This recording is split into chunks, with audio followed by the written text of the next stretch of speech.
Hi friends, இன்றைக்கி எங்கள் வீட்டில் என்ன லஞ்சுன்னு பார்த்தீங்கன்னா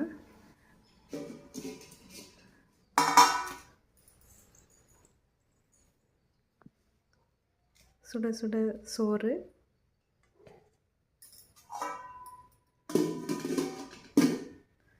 அதுக்கப்புறம் பார்த்தீங்கன்னா முருங்கைக்கீரை குழம்பு,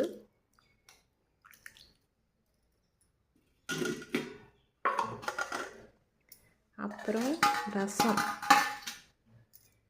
பருப்பு ரசம். எங்கள் வீட்டில் டெய்லி ரசம் இல்லாத நாளே கிடையாது. டெய்லி ரசம் வச்சுருவோம் லஞ்சுக்கு.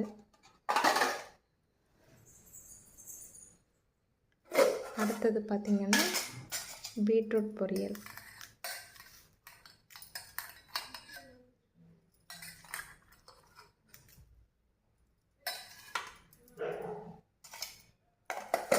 அப்புறம் பார்த்திங்கன்னா வத்தல். இதுதான் இன்றைக்கி எங்கள் வீட்டில் லஞ்சு. எல்லோரும் சாப்பிட வாங்க.